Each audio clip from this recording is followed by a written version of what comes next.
आदाब नाजरीन। महकमा इत्तलात व राबते आमा के हफ्तावार प्रोग्राम सुकून के आज के शुमारे में मैं आपका मेज़बान सईद शकील शान हाजिर खिदमत हूँ। आप सभी का खैर मकदम है।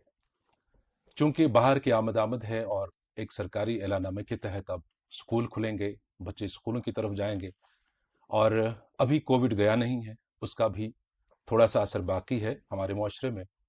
अब किन एहतियात को लेकर बच्चों को हम भेजें स्कूल और अपने लिए भी हमारी क्या एहतियाती तदाबीर वज़ा की गई हैं, ये सब जानने के लिए आज हमने फिर एक बार मद्दू किया है public health and preventive medicine specialist होने के साथ साथ जो एडवाइज़र हैं डिविजनल कंट्रोल रूम कश्मीर के डॉक्टर रब्बानी तारिक साहब।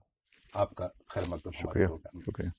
डॉक्टर साहब, सबसे पहले यही जानना चाहेंगे कि जैसे मैंने इंट्रोडक्शन में कहा कि अभी कोविड गया नहीं, तो क्या सूरत हाल है अभी फाइनली? अभी जैसे कि लोगों का हम आम रुझान देखते हैं कि आप मास्क पहनना भी लोग किसी हद तक छोड़ चुके हैं और शायद ये जान रहे हैं कि कोविड रहा नहीं है या असर कम हुआ है।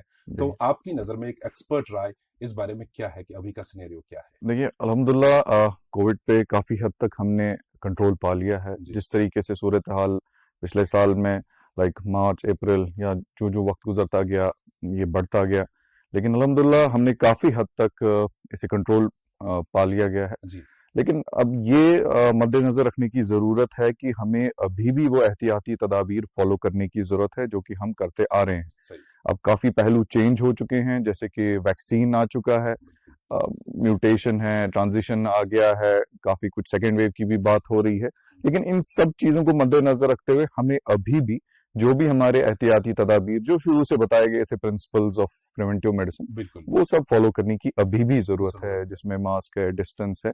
जैसे कि हमने स्टार्ट से हम बताते आ रहे हैं, काफी कुछ जितनी भी स्पीचेस हुई, जितनी भी प्रेस ब्रीफिंग्स हुई, जितने भी रिकमेंडेशंस आए हैं, सब में ये बात बताई जा रही है कि भैया आप एहतियाती तदाबीर फॉलो करें और बाकी जो लाहे अमल चेंज साइंस के साथ, रिसर्च के साथ जो नई चीजें आ रही हैं, वैक्सीन आ रहा है या कोई दवाई वगैरह जैसा भी आ रहा है, वो सब भी फॉलो करने की जरूरत है, मगर हमारे एहतियाती तदाबीर वो भी फॉलो करने की जरूरत है। चूंकि अभी स्कूल भी खुलेंगे जी, और छोटे छोटे बच्चे, बड़े बड़े बच्चे स्कूल जाएंगे, तालीमी इदारे जो भी दीगर हैं वो भी खुल रहे हैं जी, तो अब एक बहुत ही खदशा लाहक है हर पेरेंट को कि अब मैं अपने बच्चों को भेजूं तो किस माहौल में, किस तरह से कहीं ट्रांसमिशन ना हो इस चीज का।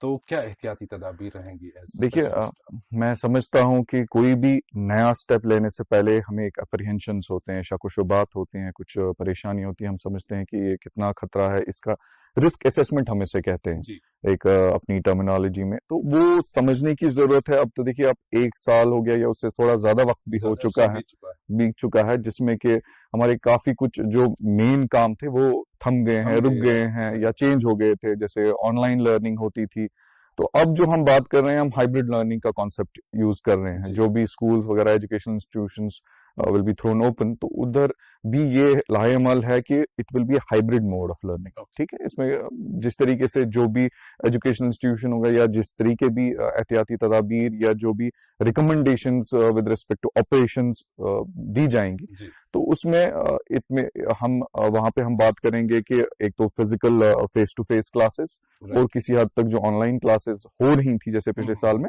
वो चालू रहेंगी। बट हमें जो एहतियाती तदाबीर फॉलो करेंगे, जैसे हमें अपने बच्चों को बताने की ये जरूरत है कि वो फिजिकल डिस्टेंस का कॉन्सेप्ट, मैं समझता हूँ जो छोटे बच्चे हैं उनके लिए समझना थोड़ा मुश्किल होगा, लेकिन जैसा कि बाकी ममालिक में या बाकी जगहों पे भी उन्होंने भी कुछ ये टेक्निक्स इस्तेमाल की हैं बिहेवियर चेंज की, बच्चों में भी, जो बड़े बच्चे हैं लाइक सेकेंडरी स्कूल के, उनमें भी। तो उसमें फिजिकल डिस्टेंस या स्कूल में कैसे आना है, जाना है, किस डोरवे से एरोज बनाए जाएंगे, साइनेजेस होंगी जहां पे उनको एक बिहेवियर चेंज के तहत एक न्यू नॉर्मल में कैसे जिंदगी गुजारनी है, कैसे डिसिप्लिन रहना है, वो सब सिखाया जा रहा है। तो जो वैक्सीन का अभी है जी सिनेरियो, क्या स्कूल्स में जो है बच्चों को वैक्सीन दिए जा रहे हैं? देखिए, अभी जिस तरीके से वैक्सीन का जो रोल आउट हुआ ऑलरेडी, उसमें फेज वाइज सबसे पहले जो रिस्क असेसमेंट करके हेल्थ केयर वर्कर्स को दिया गया, या सेकंड फेज में बाकी फ्रंटलाइन वर्कर्स को है, जिसमें पुलिस ऑफिशियल्स वगैरह सब कुछ, रेवेन्यू ऑफिशियल्स आते हैं। सो अभी उस फेज में वैक्सीन रोल आउट हो रहा है। तो उसके बाद obviously as assessment will be done. अगर ये जरूरत लगा कि बाकी स्टेक होल्डर्स जो स्कूल गोइंग है उनको भी देने की जरूरत है, तो दे दिया जाएगा। तो जो टेक्निक्स हैं जी जो स्कूल की अथॉरिटीज हैं, जी जो लोग चलाते हैं या जी फैकल्टी है, क्या एहतियाती तदाबीर उनको अपनाने की जरूरत है ताकि वो बच्चे भी सेफ रहें उस माहौल में और जी। वो खुद भी सेफ रहें? देखिए, इसमें बताना चाहूंगा कि अभी तक एक रैपिड एक सेंसिटाइजेशन प्रोग्राम्स किए गए डिविजनल लेवल से भी, डिस्ट्रिक्ट लेवल से भी, जहाँ पे एजुकेशनल इंस्टीट्यूशंस के जो प्रिंसिपल्स हैं, चीफ एजुकेशन ऑफिसर्स हैं, जी या डिफरेंट जो भी स्टेक होल्डर्स हम्म, हैं, स्कूल ऑपरेशंस, एजुकेशन, उन सबको बुलाया गया। उनके साथ हमने एक ट्रेनिंग वर्कशॉप्स किए, जहां उन्हें बताया गया कि what is the new normal, क्या प्रोटोकॉल्स फॉलो करने की जरूरत है, जिसमें कि हमने स्ट्रेस लिया कि कोई भी टेक्निक्स लाइक आप मान लीजिए कि जैसे मैं बता रहा था, फिजिकल डिस्टेंस मेंटेन करने जी के लिए क्या जरूरत है। बिल्कुल जैसे कि ऑलरेडी जिक्र हुआ कि डोरवेज या कॉरिडोर्स में देयर शुड बी साइनेजेस, जी arrows with a distance of around 6 feet, जो कि इंसान को थोड़ा ये रिमाइंडर रखेंगे, उनको याद दिलाते रहेंगे कि भैया आपको नजदीकी नहीं और रखनी बच्चों है। को एक नई आदत पड़ जाएगी। जी जी अ, जी। और खासकर हमारे बच्चे जो हैं, ये जो स्कूल गोइंग तबका होता है, हम्म, ये बहुत इजीली मान लीजिए आप केओस की तरफ भी जा सकता है, हाँ बट बहुत आसानी से ये एक डिसिप्लिन तरीके में भी स्कूल के दायरे में काफी अच्छे से एक पॉजिटिव वे पॉजिटिव भी तरीके से में फॉलो आ कर सकते सकते हैं। सो जो भी साइनेजेस हैं, या फिर उसके अलावा भी like learning in a friendly manner, हैं। जो भी छोटे बच्चों हों, बिल्कुल उनको कैसे आपको उनको वेलकम करना है, बिकॉज इसमें 1 साल के बाद लगभग बच्चे स्कूल बच्चे आ रहे दोबारा हैं। आ रहे हैं। तो उस टाइम पे उनको एप्रीहेंशंस बहुत ज्यादा रहेंगी, तो उनको एनकरेज करने की जरूरत है, एक स्कूल फ्रेंडली एनवायरनमेंट बनाने की जरूरत है, जहां पे हमने कुछ एक्टिविटीज का भी जिक्र किया है, टेकिंग टू कंसिडरेशन कि फिजिकल डिस्टेंस रहे, मास्क पहनना काफी जरूरी है। जो भी स्कूल आएंगे, कहीं पे भी, नॉट ओनली स्कूल्स हम बात करेंगे, जो भी इदारे हैं जहां पे पब्लिक गैदरिंग। पब्लिक गैदरिंग या क्राउडिंग होने का खतरा है, तो वहां पे हम हमेशा मास्क का इस्तेमाल रिकमेंडेशन करना देते हैं। उसके अलावा हैंड वॉश है, हमने ये भी बोला किसी हद तक कि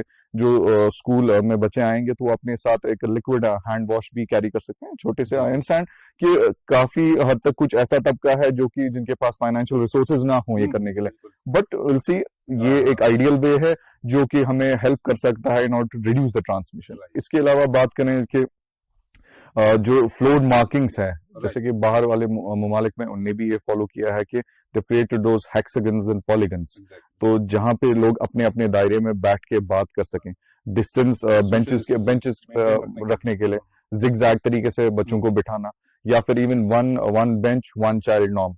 सो ये कुछ एहतियाती तदाबीर हैं जो कि स्कूल्स फॉलो करेंगे, इंशाल्लाह एजुकेशनल इंस्टीट्यूशंस फॉलो करेंगे, जहां पे हम मिनिमाइज कर सकते हैं वो risk of transmission to whatever extent possible. Doctor साहब, डिविजनल इंतजामिया की तरफ से पहले एक जी ऐलानामे के तहत कह रहे थे कि बच्चों को जो ट्रांसपोर्ट फराहम नहीं किया जाएगा, जी उनके पेरेंट्स को ही स्कूल्स तक उनको लाना ले जाना जी पड़ेगा। जी तो बाद में एक और नोटिफिकेशन आ गई कि अब जी बसेस अप्लाई होंगी, जी तो उसमें क्या खास तौर से ख्याल रखना है बच्चों को, क्योंकि सोशल डिस्टेंसिंग जी। का भी ख्याल रखना है? जैसे मैंने कहा था, इसका जो कॉन्सेप्ट है, जो प्रिंसिपल है कि हमें फिजिकल डिस्टेंस बना के रखनी है, तो उसमें जो एहतियाती तदाबीर बोले जाते हैं, जो सीटिंग अरेंजमेंट है बसेस वगैरह में, तो it can be in a zigzag manner. Okay again एक जो बेंच है जिसमें 2 या 3 बंदे बैठते हैं, तो उसमें एक अगर बैठ ले, या एट मैक्स उस साइड और इस साइड पे 2 बंदे बैठ जाएं, तो डिस्टेंस किसी हद तक फॉलो हो सकती अच्छा है। सही फिर मेंटेन कर जिगजैग सकते पैटर्न में जो खिड़कियां हैं वो खुली रहें,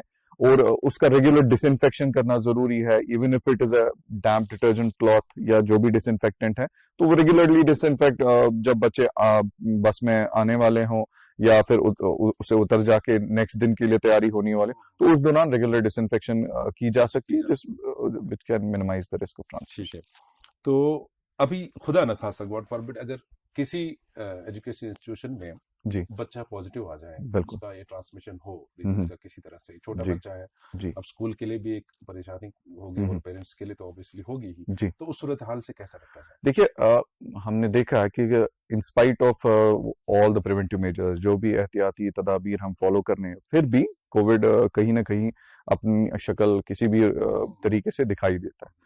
तो इसी तरीके से स्कूल में भी ऐसा ही होने का खतरा है, बट जो जो वक्त गुजर गया, हमें अपना रिस्पॉन्स समझ आने लगा है, हमें क्या करने की जरूरत है। Science also evolves like that. तो उसमें सबसे पहले ये एहतियात रखने की जरूरत, किसी को पैनिक होने की जरूरत नहीं है। ये होता आ रहा है, ऑफिस में हुआ है, काफी डिफरेंट जगहों पे हुआ है, ऐसा कुछ नहीं है कि स्कूल्स खुलेंगे तो सिर्फ वहीं पे ऐसा होगा। हर किसी इंफ्रास्ट्रक्चर में, हर कहीं पे जहां पे भी अभी तक ऑफिसेस खोले गए, ऐसे केसेस बिल्कुल होते घरों में गए। हो चुका है हो ये सारी चीजें, तो तो आप उसमें अब इतना मिनिमाइज हो चुका है कि उस बंदे को सेपरेटली आइसोलेट करने की हम्म, जरूरत है। छोटा बच्चा होगा तो ऑब्वियसली घर वाले टेक केयर करेंगे, जिस तरीके से भी उनकी असेसमेंट हो जाएगी। बिल्कुल उसके अलावा जो उनके आसपास अगर हमें लगता है, जो उसमें जो कंसर्न स्कूल इंतजामिया है, they can inform their concern medical officer in-charge, जो भी उस एरिया के जोनल मेडिकल ऑफिसर हैं, ब्लॉक मेडिकल ऑफिसर हैं, या इवन मेडिकल ऑफिसर डॉक्टर साहब हैं, तो they will do the risk assessment, the public health measures जो भी लेने की जरूरत है, एंड अकॉर्डिंगली कंटैक्ट ट्रेसिंग में, जैसा कि हम जान रहे हैं अभी तक जो उनके आसपास बैठे हैं बच्चे वगैरह, तो उनको देखने की जरूरत है उनमें मत ऐसा कोई अलामत है जो कि might be related to Covid and all, and then doctors take a call on it कि क्या करने की जरूरत है वगैरह। सो बेसिक मकसद ये है कहने का कि परेशान होने की जरूरत नहीं है, ये होते आ रहा है। बिल्कुल अब हम परेशान इसलिए हो रहे हैं क्योंकि हमारे बच्चे हैं, छोटे हैं, एक लंबे उस अरसे के बाद स्कूल की तरफ स्कूल जा जा रहे रहे हैं। हैं, but all the recommendations, all the response mechanism, the rapid response mechanism will be same, and inshallah we are looking forward। और डॉक्टर साहब, चूंकि बहुत सारे खदशात पेरेंट्स को इस वक्त जी होंगे, जाहिर सी बात है, जैसे आप भी जानते हैं, मैं भी जी जानता हूं कि 1 साल से ज्यादा अरसे के बाद स्कूल खुल रहे हैं और बच्चे जी। जा रहे हैं, हाँ हाँ। तो हम कुछ मोटे मोटे खदशात यहाँ पे डिस्कस कर रहे हैं। जी जैसे कि उनका रिसर्च होता है, एक लंच ब्रेक आ हाँ हाँ। जाता है बिल्कुल बच्चे को, ये बिल्कुल। एक इम्पोर्टेंट इशू है, जी क्योंकि अपने मील्स लेके, अपना एक लंच बॉक्स लेके बिल्कुल बच्चा आ बिल्कुल। जाता है, छोटा हो बड़ा हो। जी तो क्या तरीकेकार रहेगा स्कूल जी। अथॉरिटीज को, किन नॉर्म्स को फॉलो करना है कि किस तरह से ये बच्चे अपने वो रिसेस में वो मील सप्लाई ले पाए? देखिए, इसमें ऑलरेडी रिकमेंडेशंस आ चुकी हैं, जैसा कि मैं आपको बताया कि हमने जो वर्कशॉप्स कंडक्ट किए उसमें हमने डिस्कस किया, डेलिब्रेट किया इस बात पे कि जिस तरीके से आप देख रहे हैं कि बाकी रेस्टोरेंट्स वगैरह पे, वहां पे भी होता है कि बताया जा रहा है कि जब भी there are people coming together at a right. Close place और एनीथिंग, जी। एंड अगर स्कूल में एक बेनिफिशियल ये एक चीज होती है, उनके पास एक सहन होता है, ग्राउंड होता है, openly they can have the meals of children over there okay. Also. अगर वो पॉसिबल नहीं है, वो नहीं है, तो अगर क्लासरूम में ही सेपरेटली हो सके वो भी पॉसिबल है। तो वैसे भी बच्चे तब तक फेस मास्क पहने होंगे ही, वो तो मैंडेटरी है। उसके बाद उस दौरान, जिस दौरान they have to take their meals and all, exactly, उस खर्चा वो है कि वहां पे हाँ, मास्क उतार के ही तो खाना खाना है। तो उस वक्त उससे पहले उनको they have to wash their hands, हाँ। और वट एवर सैनिटाइजर, जिस तरीके से भी जो भी उस अपनी सेटिंग में पॉसिबल होगा वो किया जाए। उसके बाद मास्क उतारने के बाद लंच किया जाए। एंड जिस हद तक अगर ये है कि आप इसको रिड्यूस कर सकें कंजेशन, उस टाइम पे स्टैगरिंग अप्रोच फॉलो कर सकें, अगर 25 बंदे उस वक्त उस क्लास में बैठे हैं तो यू कैन हाफ इट, आधों को डिवाइड कर लीजिए, बाहर की तरफ ले जाइए, जिस हद तक अगर भी मौसम अलाउ करता है तो ground wonderful, best place for वो मॉर्निंग बेस्ट प्लेस है, तो वहां पर बाहर ले जाएं उनको, 6 फीट डिस्टेंस बना डिस्टेंस। के, दे can have their meals, and after they complete their meals they can wear their mask again, wash their hands and all, and this is the basic principle that is being followed all over the world these days। जी। कुछ ऐसी चीज है हमारी जिंदगी जो हम avoid नहीं कर सकते, राइट। उसमें खाना खाना है, हाँ बिल्कुल। दीगर काम है, काम। तो ऐसा तो नहीं है कि हम जिंदगी का तर्ज अडल्ट लाइफ में हर जगह चला रहे हैं, बट हम अपने बच्चों को पीछे रख लें, तो मुझे लगता है अब वो भी, उन्हें भी हमें वापस इस सिस्टम में लाने की जरूरत है, एंड वो बिहेवियर चेंज जो कि अडल्ट्स किसी हद तक फॉलो कर रहे हैं वो बच्चों में भी लाने की जरूरत है। सही बात है, जिंदगी चलाने के लिए तो हमें जो नॉर्म्स हैं, अपनी डेली लाइफ के रूटीन्स, वो तो नहीं बदल सकती हैं, लेकिन जहां तक मुमकिन हो सके सभी लोगों पे फर्ज आयद होता है कि जो भी जवाबित कवायद हैं कोविड-19 के प्रोटोकॉल के हवाले से, उन पर अमल किया जाए, क्योंकि अभी मौसम अच्छा हो रहा है और सभी की यही उम्मीद है कि बच्चे स्कूल जाएं, अच्छे से जाएं, और ये वबाई बीमारी जो कोविड-19 है इसका भी खात्मा हो इंशाल्लाह। तो डॉक्टर रब्बानी तारिक साहब, आपका हमारे स्टूडियो आना आज बाइस इफ्तिखार है हमारे लिए, और बहुत बहुत शुक्रिया। फिर कभी वक्त मिला तो आपसे ज़रूर मुलाकात होंगे। जब तक के लिए खुदा हाफिज।